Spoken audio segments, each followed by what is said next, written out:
Hey guys, welcome back to the channel. Thank you so much for joining me today.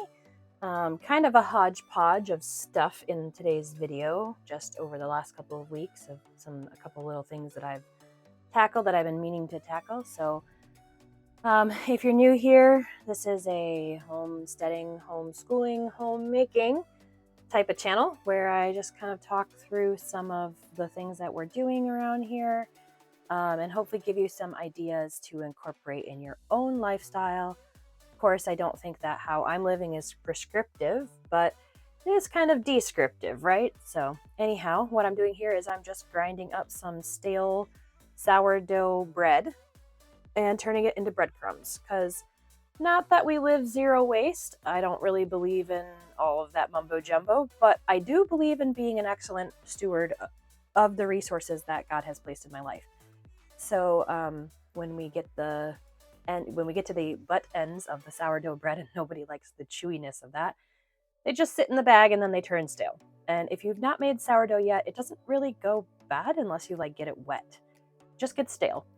So I just collect the butt ends and I toss them in a bag in the freezer. And then when I have enough to turn into a big sheet of breadcrumbs, I grind them up in the blender and then I toss them in the oven coated with a little bit of avocado oil at 100 degrees for, I don't know, 15-20 minutes until they're golden and crispy and they don't have any squish left to them. So that's what we're doing here. My friend gifted me, she was cleaning out her pantry, she was going gluten-free, and so she gave me a thing of panko breadcrumbs she had. And I figured with that plus the bread that I was saving in the freezer, I had enough to fill up my tray, and I did. So then those will be used to stretch meat a little bit further, which is just a good little thing to do. So I'll talk about that a little bit later. But here I was cleaning out the fridge, and I had gotten these maraschino cherries for something for Christmas. And so they were just kind of sitting around in the fridge and taking up space. And I was like, well, what can I do with these? And you know what? I can add them to vanilla bean scones. So I asked my son at the beginning of the year, what was one thing that he really, one recipe that he really wanted me to just absolutely master. And he surprised me by saying vanilla bean scones, like the kind that we used to get at Starbucks. So we used to be big Starbucks fans. And truthfully, that was a bad choice for multiple reasons. I don't love supporting the company. And also, it's so expensive. It's such a waste of resources. So I know we joke and we say that millennials can't buy houses because they're too busy buying expensive coffee. And there is actually some truth to that. Not that, not buying coffee helped us afford a house, because that's probably not super accurate. But not getting a $6 or $7 coffee every time I leave the house has definitely cut down on my spending, and it's also cut down on my waistline. So that's been very, very helpful. I bet I lost, I don't know, 10 or 15 pounds over several years when I quit drinking those sugary coffees. So anyhow, all that to say is that my son really wanted me to learn to make vanilla bean scones, like the kind that he used to get when we would go to Starbucks, because I would get a coffee and he would get 3 vanilla bean scones. That was our routine. So I learned to make nice coffee at home with no sugar, and he just has gone without vanilla bean scones. I've made scones from time to time, and he has always enjoyed them, but I don't know why that surprised me, but it did. So anyhow, I found a great copycat recipe for vanilla bean scones. I will do my best to include that in the description box. I will try to talk about how I've tweaked the recipe a little bit.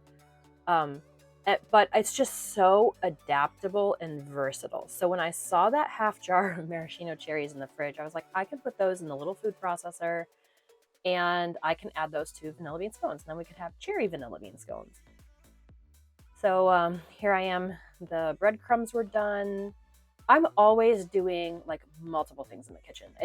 I'm never just focused on one thing. I've always got multiple things working. So again, if you ever come to my place and you walk into my kitchen, it's never going to be Like, it will always be clean and probably tidy, but it's never gonna be like showroom worthy. There's always something fermenting or cooking or baking or drying or boiling or canning. There's always something going on. So my kitchen is always working.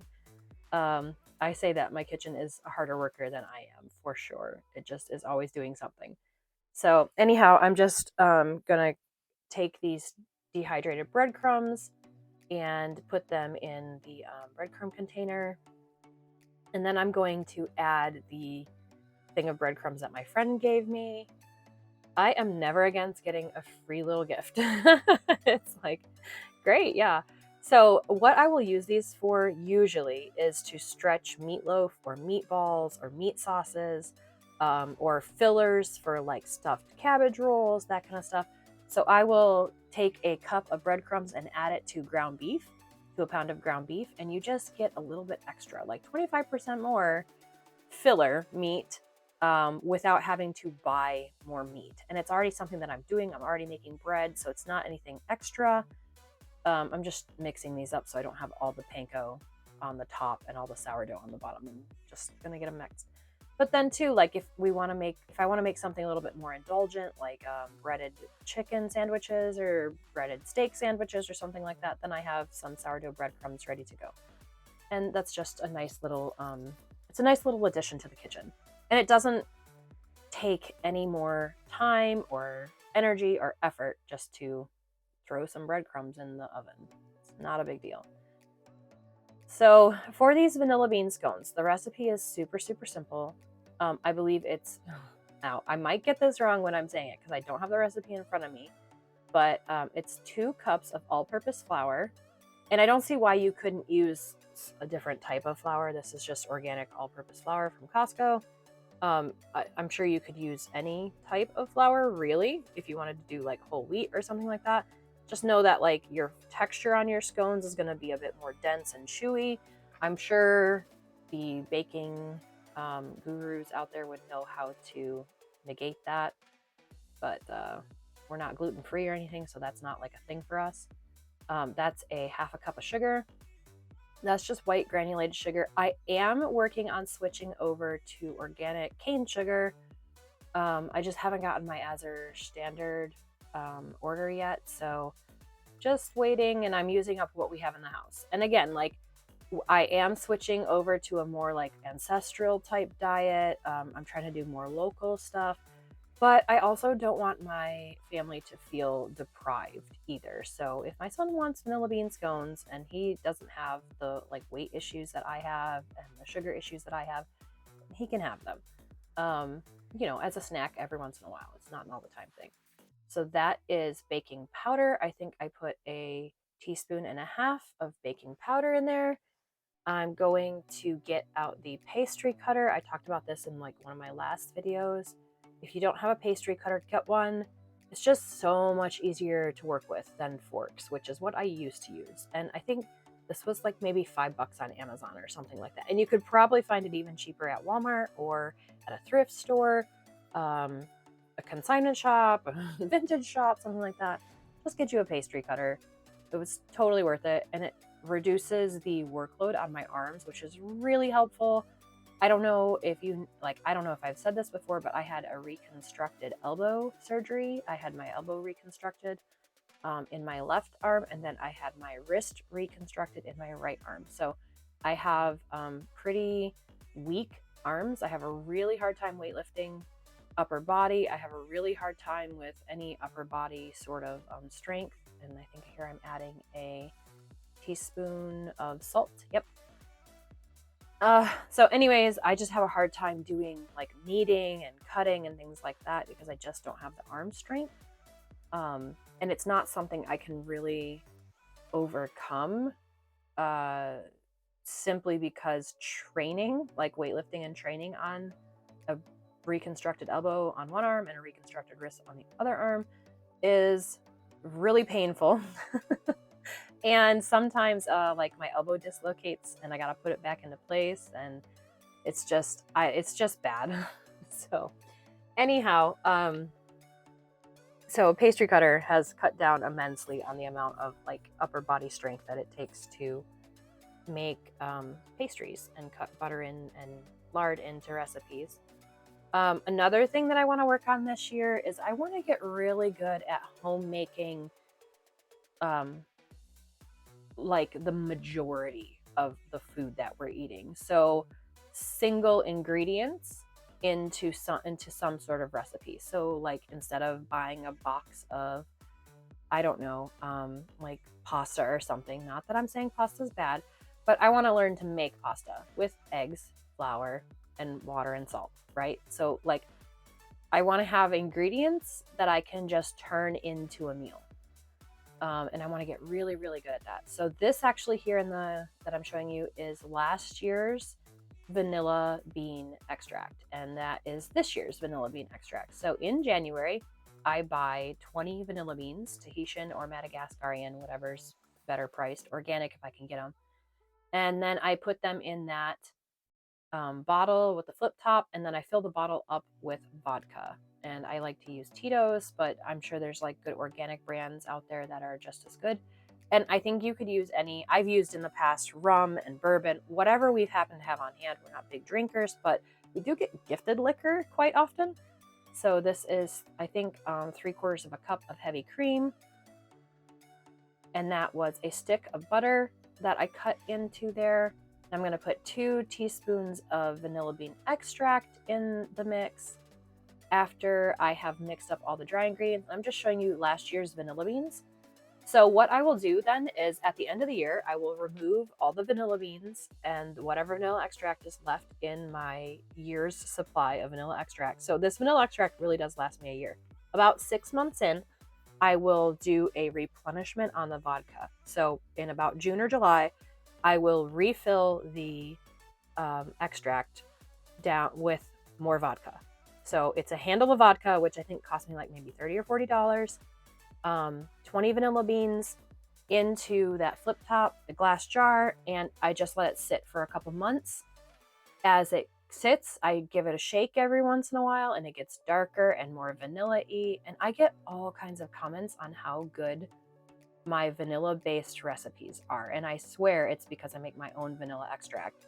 And it's so simple. Like if you're looking for an introduction into making something that seems complicated, do vanilla bean extract because it's just so easy. Then about like halfway through the year, I'll replenish, and it's essentially like a perpetual vanilla bean extract that's going all year long. And then at the end of the year, I will dump out the whatever's in the jar, and I'll turn it into, I'll just put it in a little mason jar and I'll use it up.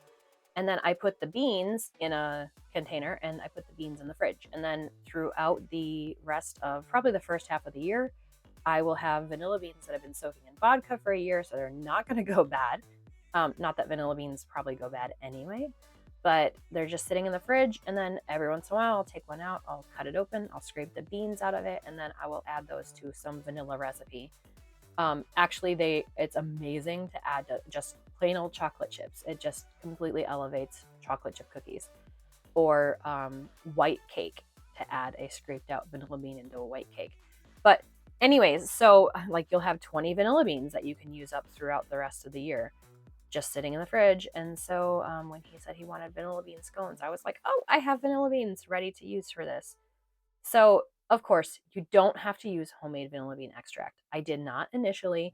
I mean, I was buying my extract at the store just like everybody else, and I think that's totally okay.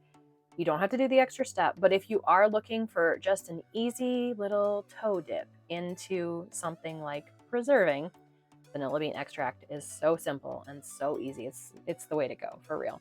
And it just gives you a little boost of confidence, right? Like you make a recipe and you add the vanilla bean extract that you made to it. It's like, look what I did. This is so cool.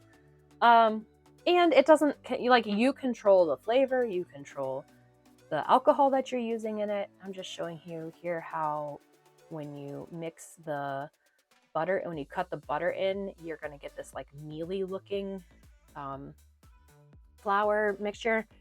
So again, this is 2 teaspoons of vanilla bean extract that I'm adding in there. and then I think it's 3/4 of a cup of heavy cream, but it ends up in the end being closer to 1 cup because the 3/4 of a cup, as you'll see, just wasn't quite enough to get it to all come together. And I find this, I don't know if this is because I'm in a humid climate.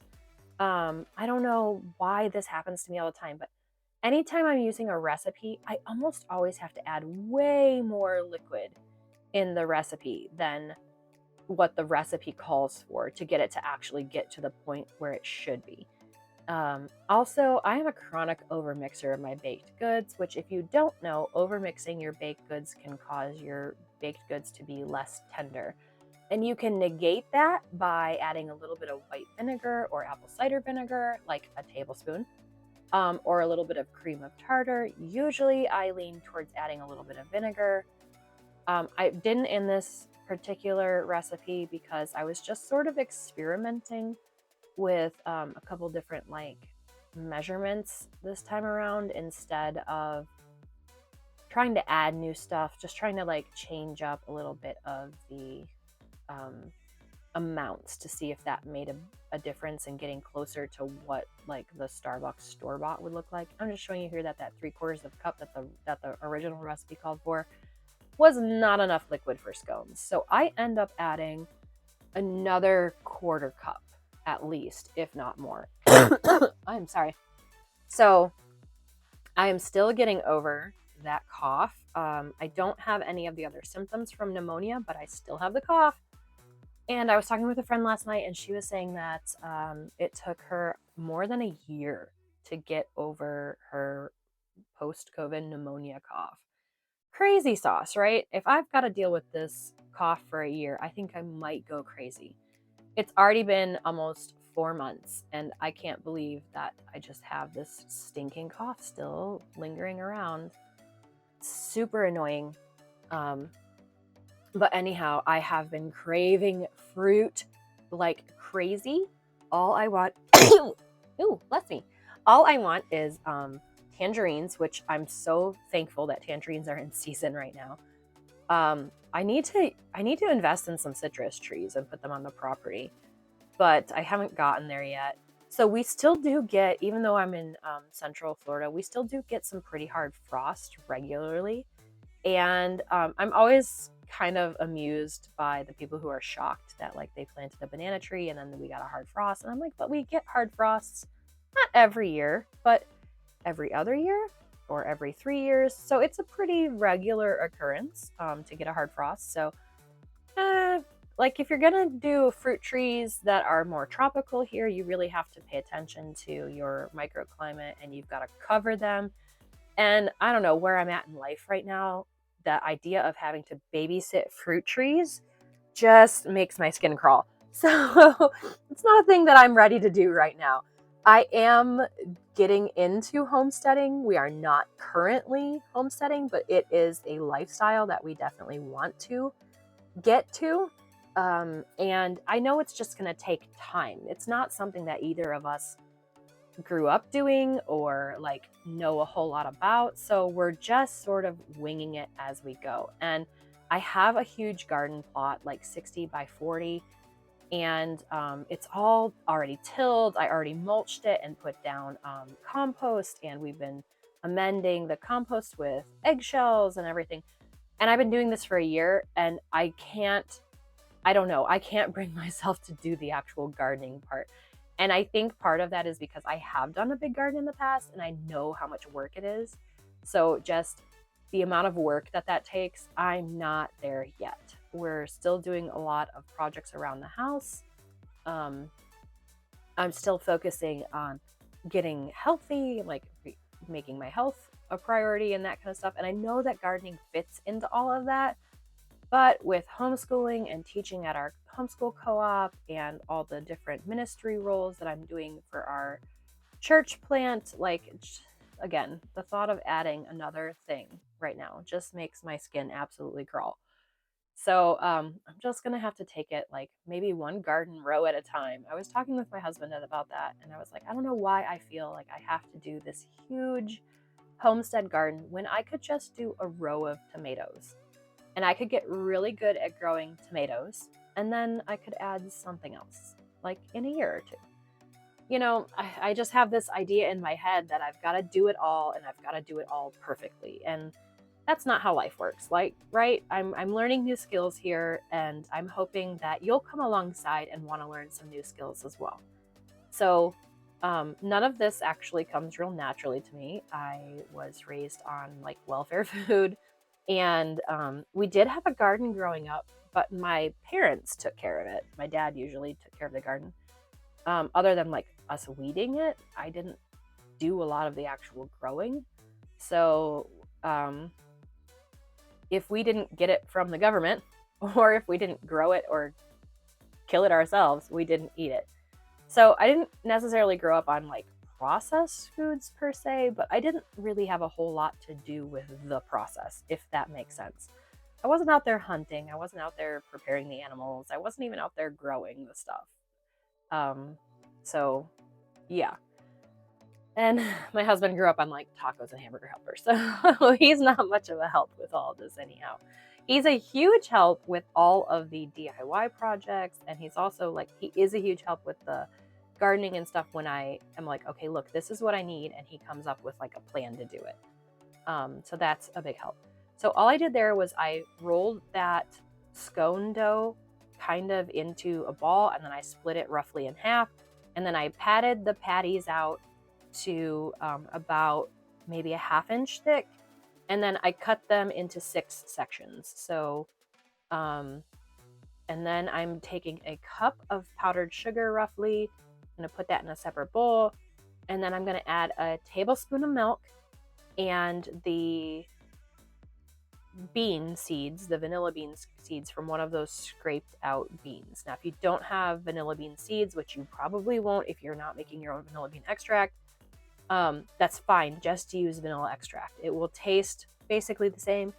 You just won't have like the vanilla bean flecks in it. So literally all this is powdered sugar for the glaze, and then milk. And I'm just going to stir it up. So I'm showing you there, like that tiny amount of milk took down that whole cup of powdered sugar. And this is the glaze. I am trying to get away from using powdered sugar. I don't use it all that often, but we did have a bunch left over from Christmas baking. So, I mean, it's good that I'm doing this now. You can make your own powdered sugar by just throwing your regular sugar into a high power blender and grinding it down into powder. I have had to do that before. You can also make your own brown sugar by adding molasses to normal cane sugar or regular sugar. And I've had to do that before too. I'm a big fan of unfussy cooking and baking. I'm not fussy in the kitchen. I'm not particular. Like, I'll listen, if I'm out of an ingredient, I'll just figure out either how to make it or how to substitute something that's close enough. And nobody has ever complained. So I feel like the whole aesthetic of like everything looking perfect and everything being perfect on Instagram or TikTok or whatever, it's not, first of all, it's not real life. And second of all, it's not conducive to teaching a new homemaker how to homemake. So be unfussy in your kitchen. Just, experiment, wing it. So I kind of fast forward. I just used that whole recipe all over again. And instead of 3/4 cup of milk and just 3/4 cup, or I'm sorry, instead of 3/4 cup of heavy cream, I did the cherries first, and then I added the heavy cream until it came together as a dough. So it was probably closer to only 1/2 cup of heavy cream because the cherries were kind of wet. So, and you could add, instead of cherries, you could do white chocolate chips or dried blueberries or lemon zest or whatever, chocolate chips. You could do savory scones with bacon and cheese, and just like the base recipe for this scone is so versatile and adaptable. It's just easy to work with and easy to use. And you'll see off in the corner here, I actually have some homemade pie crust chilling out. Well, defrosting actually. I put those in the freezer after I made the bulk batch in the last video, in the last recipe video I posted. And then I pulled these out and I'm letting them thaw, and I turned those into quiches, actually. My son absolutely loves quiche. We have a good friend who gifts us eggs all the time, so that's really, really quite nice. And so I turned those gifted eggs into beautiful quiches. And I just use whatever meat and whatever veggies we have laying around in the fridge. And I make different quiches all the time. Usually it's bacon and some type of green vegetable like broccoli, asparagus, or spinach with garlic and onion. And that's like the base. So, but you could do literally anything in a quiche. They're so simple and so fast, and they look like they took a ton of time, and they just didn't. They're not that difficult. It's a pie crust, and then like 6 eggs and whatever fillings, and you scramble the eggs and the filling together, and you add a little bit of milk to thin it out, and then you bake it at like 350 for, I don't know, 25, 35 minutes until the crust is golden brown and the eggs are set. Voila! And you have something that looks like amazing, and it's not really that hard. So I want to encourage you in your homemaking and your homeschooling and your homesteading that nothing is really that difficult. Like, it's only difficult in the beginning because you haven't done it yet. But once you get into the swing of things, it's not that hard. It just takes a little bit of time and a little bit of willingness to make a mistake here and there, right? Like, you're learning, you're figuring out as you go. It's going to be fine. At the end result of the learning process of homemaking, homesteading, homeschooling is amazing. It is so good for you and your family, and really for the culture that we're currently in. So, like, be encouraged that even if you have a failure here and there, it's okay. It's not the end of the world. Everything's going to be great. So here I am just separating out. I just did that same process with the cherry scone dough, where I flattened it into discs, cut it into 6 pieces, and or maybe 8 pieces. I think 8 pieces actually. You could make these as big or as small as you want. You could shape them into, you could use a biscuit cutter to shape them into rounds instead of triangles. I was just trying to mimic the shape and size of the Starbucks ones. So that's why I went with these little triangles. I am so nasally. Like, my allergies right now are off the chain here, just by hay fever. So if I sound super nasally and if I am sniffing, I am sorry. I'm not going to edit it because this is real life. It was like literally 30 some odd degrees the other night, and today it's like 80. So the trees are so confused. They're just pollinating everywhere.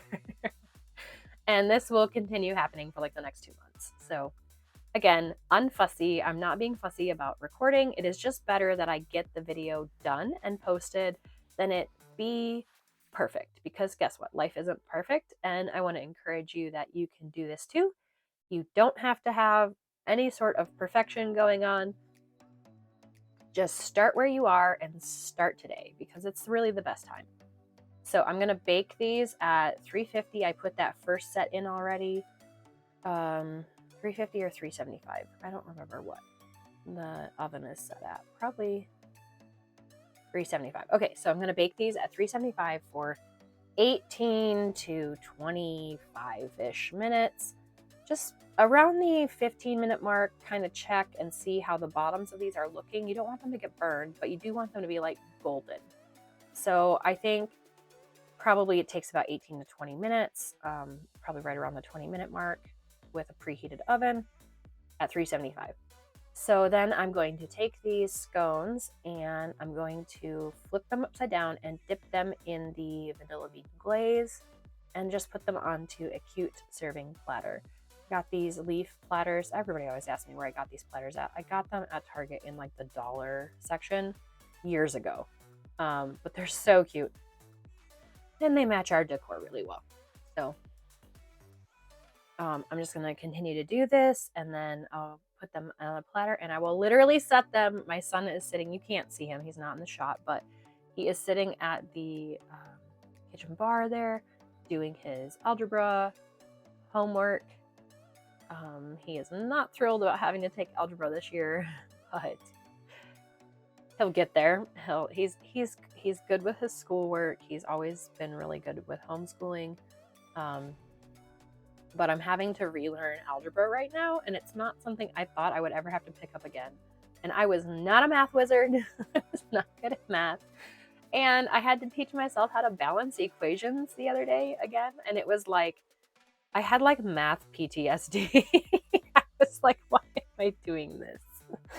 And then, I remembered, well, it's an immortal soul who does need to learn algebra, so that when his children have to learn algebra, he can go through the same PTSD I'm going through.